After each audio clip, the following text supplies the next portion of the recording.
FamilyKind, a nonprofit organization that empowers children, parents, and couples before, during, and after separation or divorce. We are able to bring this webinar series to you free of charge due to the generosity of our sponsor, SoberLink.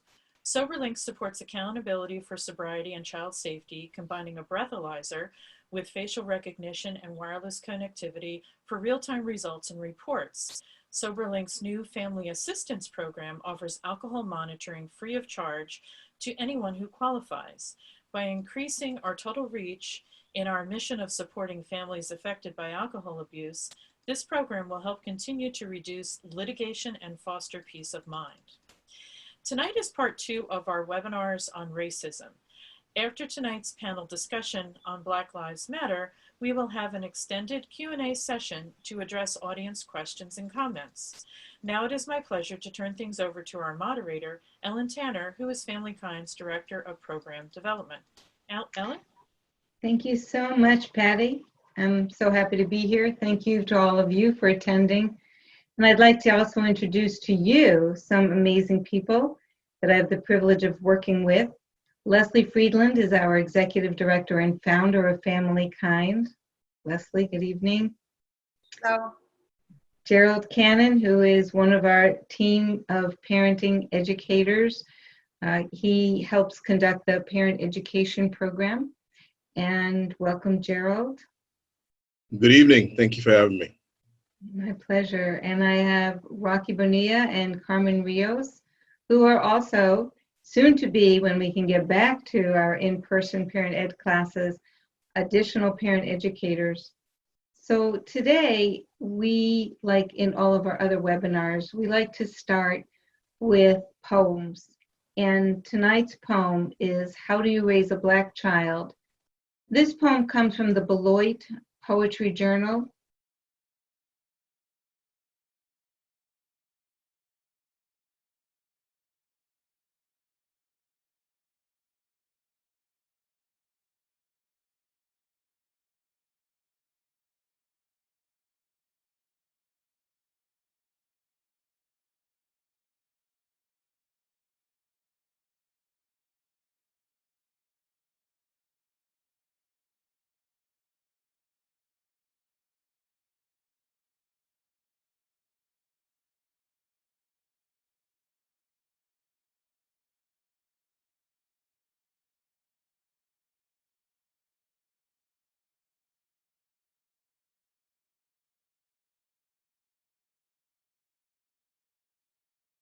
Because we wanted to specifically focus on Black Lives Matter, to understand what it is. It's a movement, and so I'm quoting them from their website, blacklivesmatter.com. The movement is committed to struggling together and to imagining and creating a world free of anti-Blackness, where every Black person has the social, economic, and political power to thrive. All of us on the panel for the past month have been having conversations with people in our family and beyond about the Black Lives Matter movement.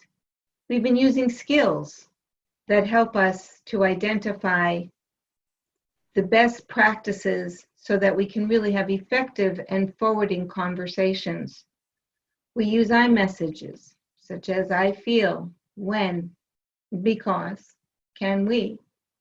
We use reflective listening or active listening, where we tell the other person what we heard them say. We stop, look, and listen. We pause to see how we can be the best versions of ourselves. And so we're going to, in our conversations tonight, model those skills for you, let you know how they worked with us, and mostly what were the key takeaways that we've had with our families.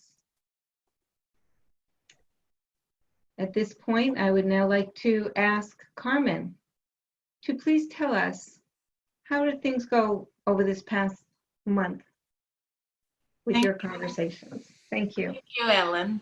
Thank you for having me. I do have something to share. Good evening, everyone. I would like to share a conversation that I had with my daughter on the BLM movement last week. While I was watching the news on TV with my husband, my daughter happens to pass by and notices that the BLM movement was being tarnished and misconstrued once again on TV. When I asked my daughter why she was so upset, she said that the true meaning of the BLM movement was going to be forgotten if all this violence and fruitless behavior kept occurring.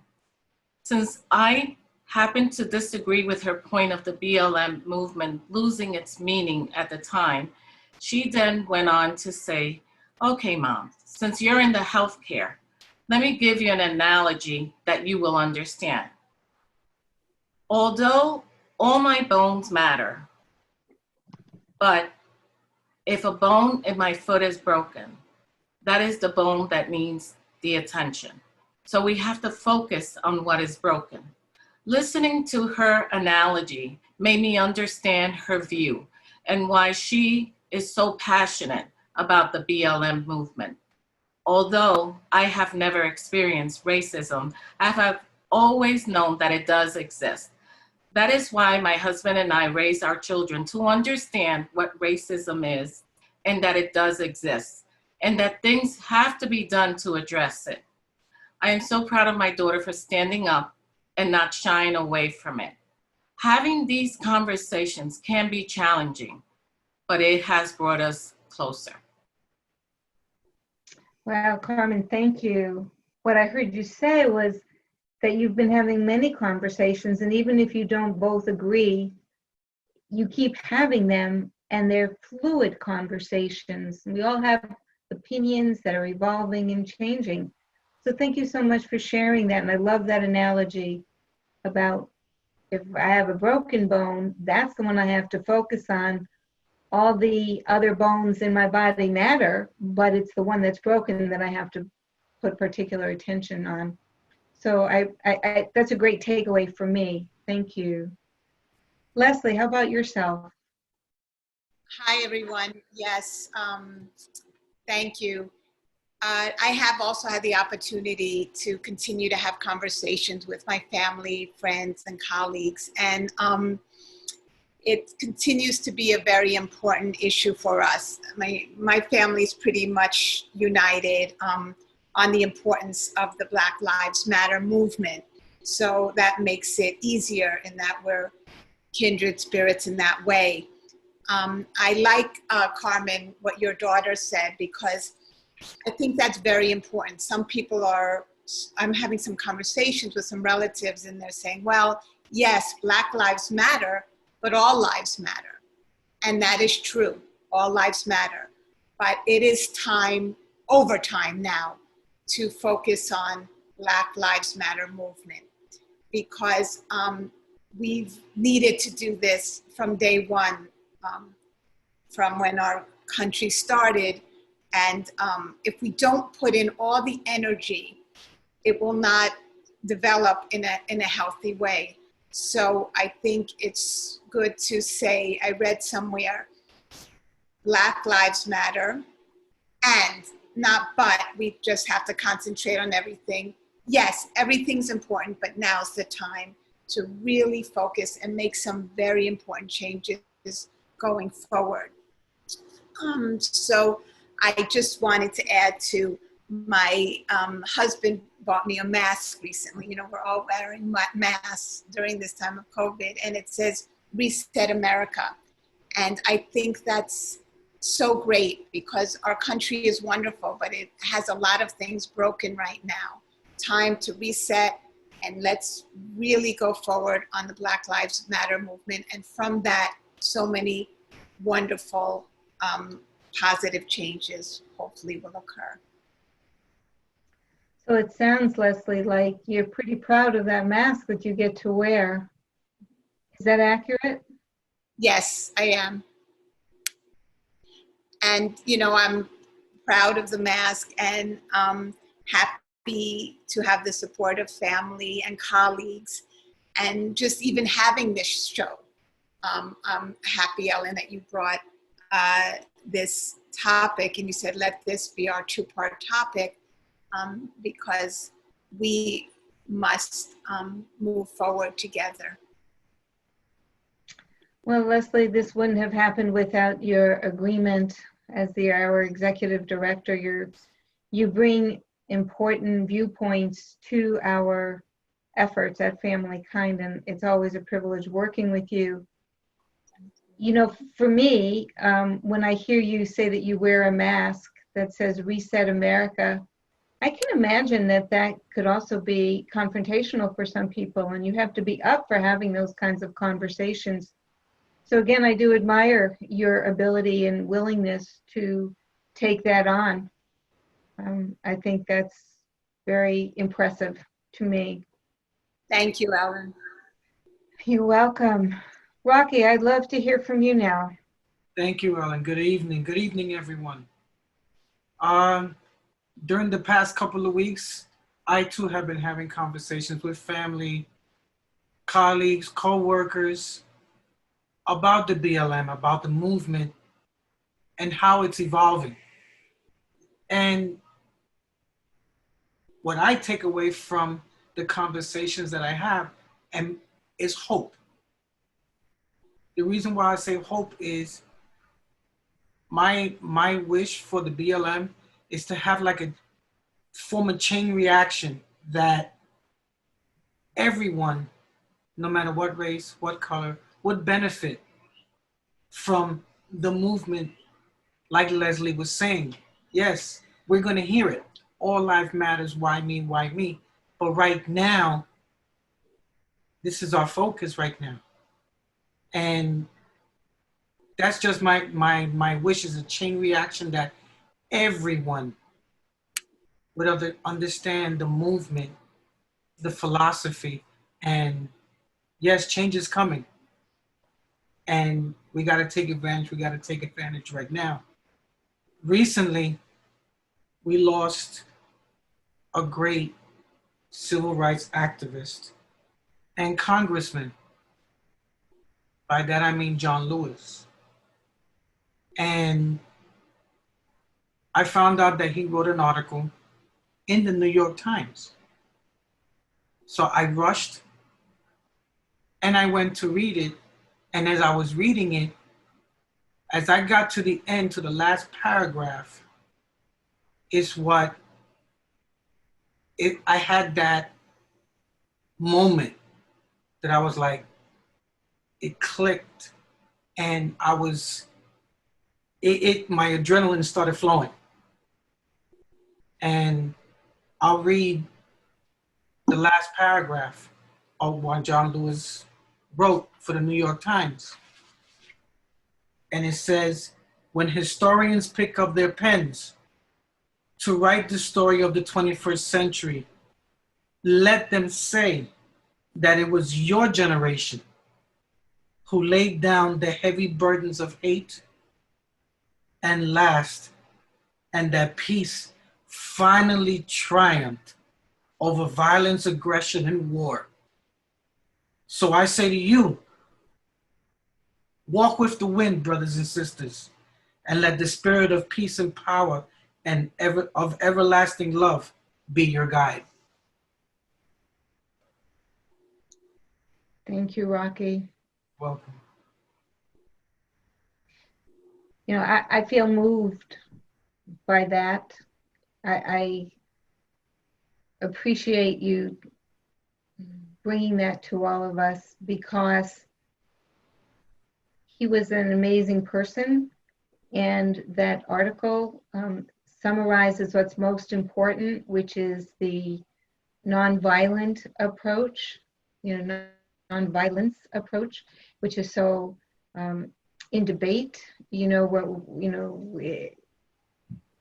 Is the Black Lives Matter movement promoting violence? No, they're not. And you emphasize that by referencing Congressman Lewis, and I appreciate that. And I hope that we all take that message to heart. Thank you. That was excellent. Gerald, let's hear from you now. Good evening. and as always, blessings. I have a son, and it is challenging. A lot of challenges come because he does not reside with me; he resides with his mother. and our households are developmentally different. And so I have to take what is constructive of that environment that he spends most of his time in to help him develop. And so there comes a challenge. The environment that we find ourselves in, that really is a very constructive environment, is the barbershop. And in our neighborhoods, the barbershop is that place we go to when if you leave us there long enough, we can find out how to develop world peace. But but we are there and allow him, and I ask him questions. So I find myself using a lot of the tools that we teach at FamilyKind, the reflective listening and active listening, and stop, look, and listen. And those are the two that I find myself using a lot with him. And so I ask him questions to see where his understanding is. And so I asked him about the situation, Black Lives Matter. His response, because he's not really active in the environment, and anything that he hears is probably almost like subconscious to him because of his mother and his aunt that listen to it in the background. So I asked him, and his response, which is pretty basic, was that it's unfair. And so so I have to so I'm going to ask him the question, can you develop, what do you feel is unfair about it? And he breaks it down. He says it's unfair because it's one person or one group of people should not feel a hatred towards another group of people because of the color of their skin. And that as basic as it is, it resonated with me because then it allowed me to reflect on something that I had read on a messenger, and it said, it's not black against white, it's us against racism. And so then it was when I realized that I need to prepare him to navigate through this situation so that he's not walking through life fearful and afraid for his life at any time he sees someone of Caucasian persuasion, because it's not black against white. It is I guess a belief, and it's racism against us. And so I want him to understand that there's good people and look for the wonderful in people. And that's basically what I find myself, the challenge for him, help me develop in him to understand,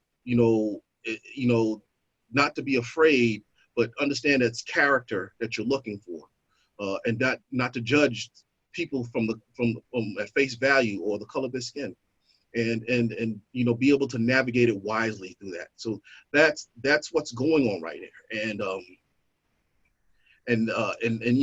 that's challenging because, again, I don't want him to be afraid to walk outside and afraid when he sees somebody that's not the same color as he is, afraid or angry. And so it has been challenging, and the conversations that we have are very enlightening to me because I get to see his perspective, and then it's just helping him to tune and to give him the tools that he needs to navigate being a child of color.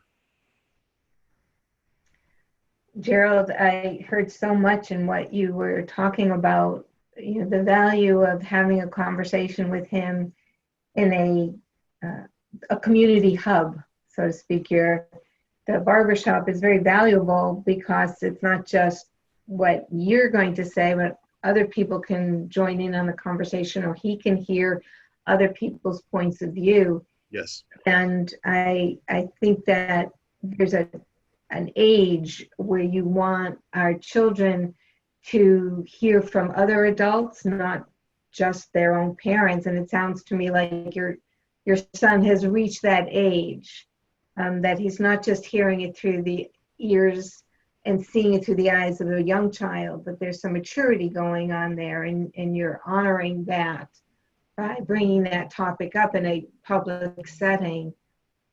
So I appreciate you doing that. It does take a village to raise a child, without a doubt. And when from the mouths of babes, even though he's somewhat of a maturing child now, that it's not fair. The Black Lives Matter movement is really about how police brutality and racist practices, affect parenting. We don't want our parents of color to have the talk with their children that white parents don't even consider having.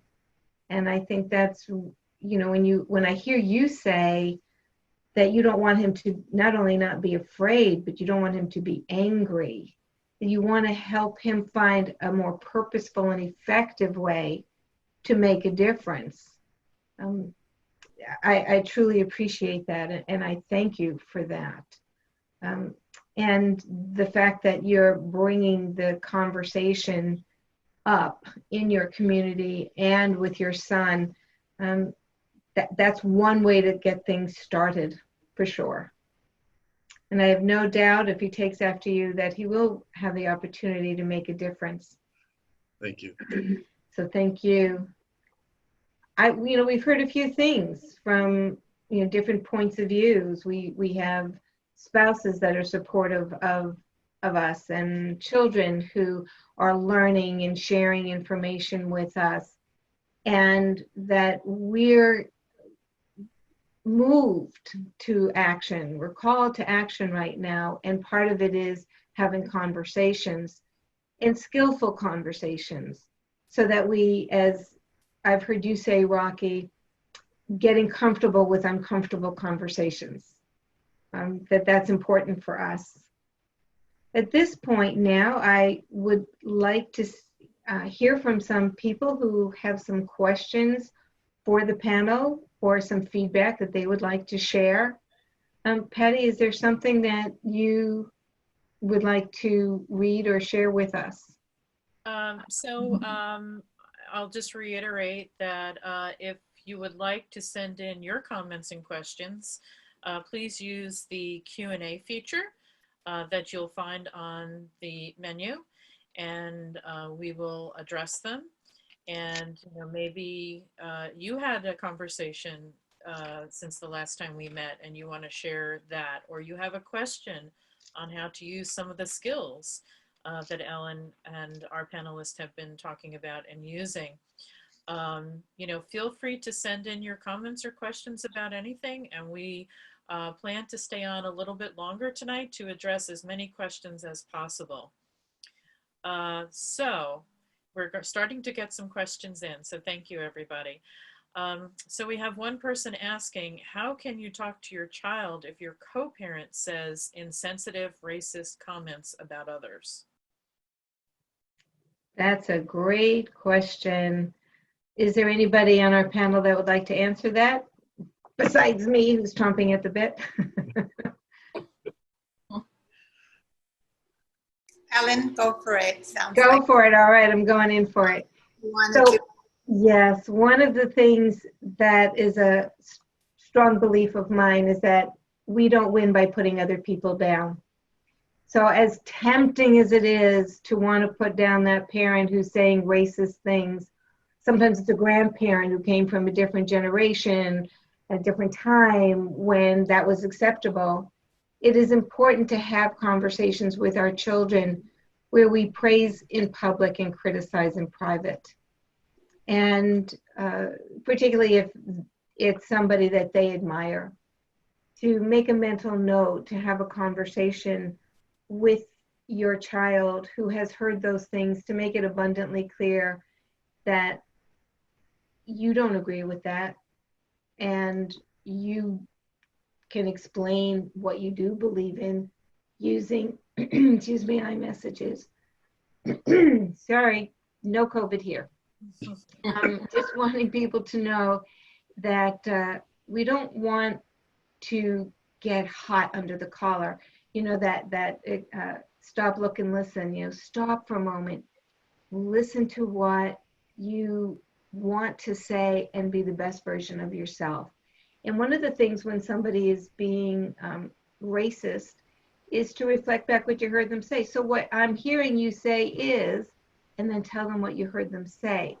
Sometimes when you do that, people realize, oh, that's really not what I believe in or what I mean. Sometimes they're just talking out of habit or the way they were raised. So that's my take on it, but I'm open to hearing anybody else in our panel who wants to add something to that. I'd like to add something to that, Ellen. You know, I would ask the parent to ask your child, ask the child how did they feel when hearing those comments, because it's a strong possibility that quite a bit of the work has been done for you already. The child may feel uncomfortable, doesn't feel comfortable. Like, I don't think it felt right that what they said. So, you know, a lot of the work may have been done for you already in that regard. So ask a child, you know, what their take on it is, because how they felt in the environment. That would be what I would like to add to that. Perfect. All right. Do we have another question? We do, and again, I'll remind our attendees to please use the Q&A feature to send in your questions, and we will get to all of them tonight. So we have somebody asking, what is the best way to address the topic of racism with a person of color? And this person saying, as a white privileged person, without sounding offensive.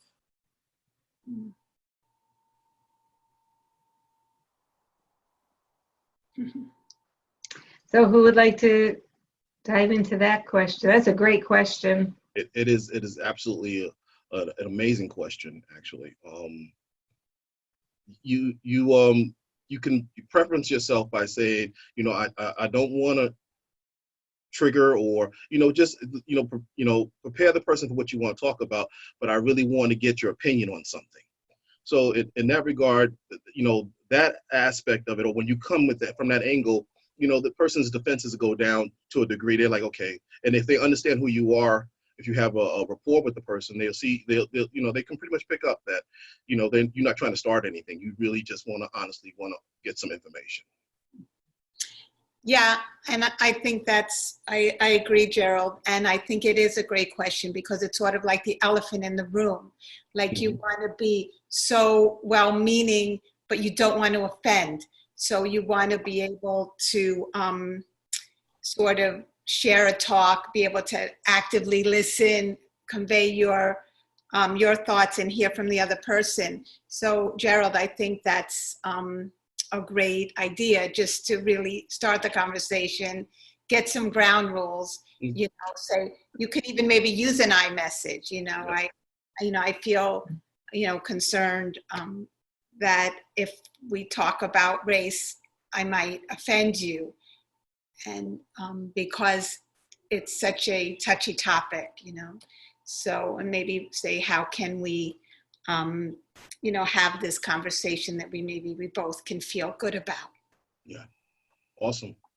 At the end of the day, it's all about respect. If it's okay, if I could add, I've had this conversation with a number of my friends, and one friend in particular, he said, listen, you're going to make mistakes and it's okay. He happens to be Black, and he said, we're just so happy people are having the conversation. And as Gerald was saying, with respect, people can pretty much read your intention, so if your intention is good, but you make a mistake, I think people are forgiving. They're just so happy to have the conversation, and not only to have it with everybody, not just have it with your friends who are people of color, to have it with your white friends too, to just keep having the conversation so that we can advance society and reset America. That's right. And I agree, if you're an authentic person and you really are very earnest about it, that will come through. I'd like to add that I think it's important that you be an informed speaker, not just an opinion.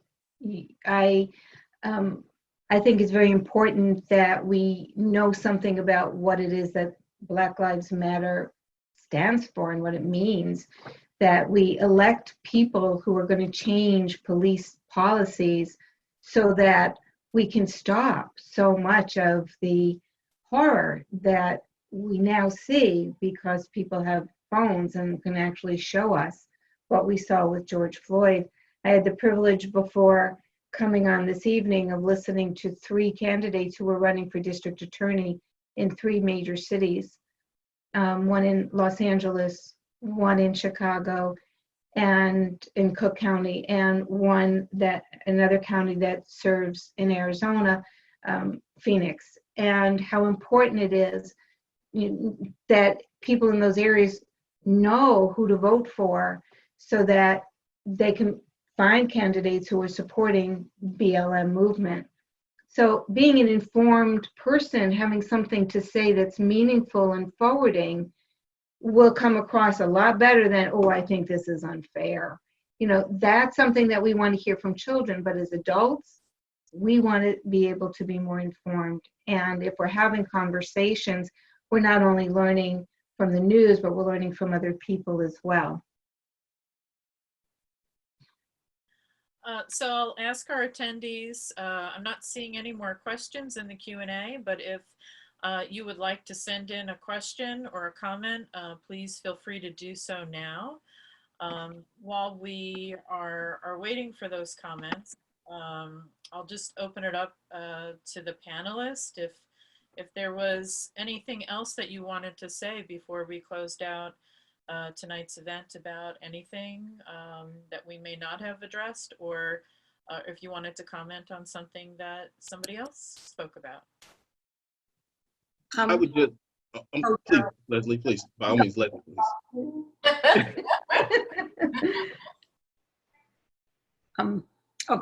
Okay, so anyway, I was going to comment on something Gerald said, but first I want to thank my fellow panelists. It's such a pleasure working with you. Thank the parents for their time tonight, and just grateful to be able to embrace this movement and hopefully make a positive impact. But I wanted to say, Gerald, something that you had said really helped me. And I've heard it before, you say it, it's like us against racism.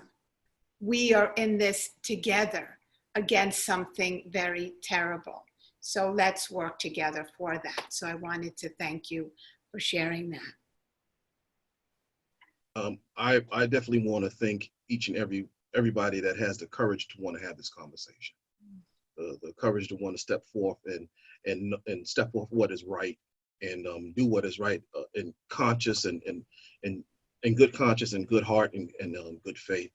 I want to thank you, and again, for having the conversation. I want to thank for allowing the forum, and continue to encourage the courage to want to go out and continue to have these conversations and stand up for what is humanly right. Thank you. Anyone else? Rocky and Carmen? Yeah, I just want to thank everyone who attended, all of our panelists today, Ellen, Leslie, Gerald, Patty, Carmen, for us to have this platform to, as we said before, being comfortable talking about the uncomfortable. Look at what's going on right now. People are talking. Conversations are starting. Change is happening. Let's not let it end. The time is now. And without violence, the violence has to stop. And we could move on. And eventually, like I said before, the chain reaction will start and everyone would benefit from the movement. Thank you. Yes, thank you. We have one final question. Yeah, I was going to say we had a couple of questions come in, or it's a long question that came in 2 parts. So before I give you a chance, let's take a look at this question.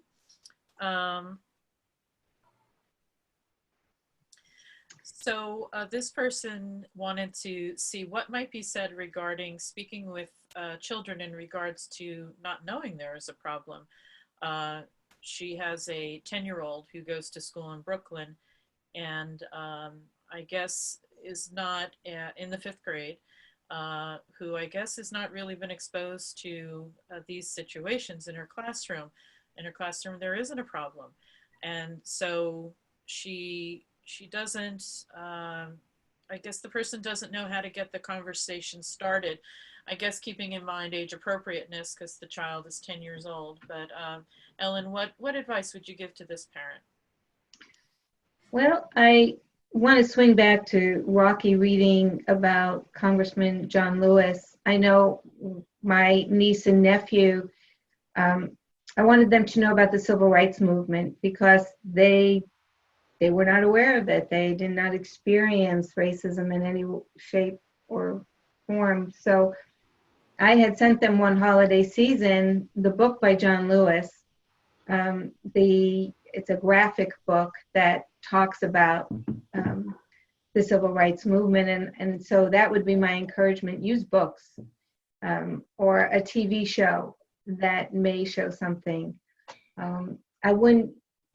You don't want to make it traumatizing or terrifying for children because then it shuts them down.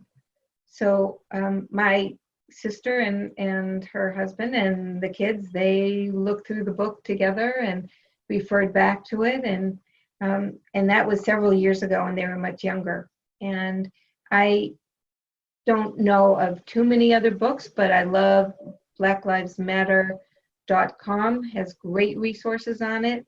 Also, the Beloit Poetry Journal has some great poems, both in with motion poems as well as just poems that you could read together. And what Gerald often says is ask questions. What do you think? How does that make you feel? It's funny, the mom just responded that she had read that book with her daughter too, the one that I just recommended by John Lewis. So the conversation has started. And, you know, we don't want to look for problems that don't exist, but there will come a time that we want to know, well, what would you do if somebody was being unkind to somebody for some reason that person didn't deserve it? It doesn't have to only be colors of skin. So there was an experiment done many years ago about a teacher who had children who had brown eyes in one group and children who had blue eyes in another group, and the brown-eyed kids were not very good. And it did not take long for the blue-eyed children to like, we're better than you are. And then a few days later, she switched it. And all of a sudden, the blue-eyed children were not as good as the brown-eyed children. And again, we're better. And at the end of the experiment, what the children came to realize is that just was not fair, and I don't want to be that kind of person who thinks that way.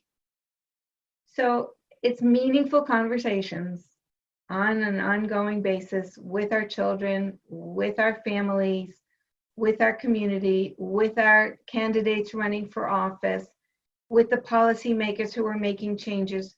Let's find our voice. Let's ascribe to what Congressman Lewis wanted, was to protest without violence and take this seriously so that our country can be the best version of itself, so all of our children can become the best versions of themselves. And we have another attendee, just for reference, I guess if anybody would like to read up on this study that Ellen is talking about, it's called Blue Eyes, Brown Eyes, and it was by Jane Elliott in Iowa. Yes.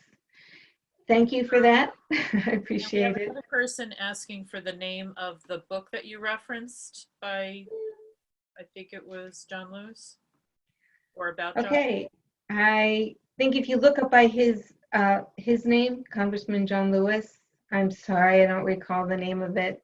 Like I said, it was a few years ago when I sent it to my family when the kids were young. So I'm sorry, I don't remember, but I'm sure if you Google it, it will come up. Okay. I would just would want to instruct the person, the teacher, that if you have 10-year-olds, you may want to get a feel for what the family environment is first. Just probably like send a letter home so you could, so that the child won't go home surprisingly asking questions from what took place in class. So, probably getting a feel for what the parents are, or preparing them to be able to answer those questions at home also, so that it won't be any surprises. Good point. Spoken like a true parent educator. Right. Because what we want is our parents to be our partners. When we're working. I'm not that I'm advocating that schools do this process. It was just a study done by Jane Elliott in Iowa. But just, we look for the teachable moments. We have the name of the book. Thank you. Thank you for Elizabeth writing in. John Lewis, Across the Bridge, Life Lessons and a Vision for Change. Okay. Awesome. Thank you, everybody. Great. Thank you. Well, Ellen, before I do my final comments, do you have any final comments? We want to hear from you. Please join us in other webinars. If you want to reach out to FamilyKind, please do so. We want to hear from you. How is it going? What else can we do to give you the tools so that your family can be the best version of itself? Great.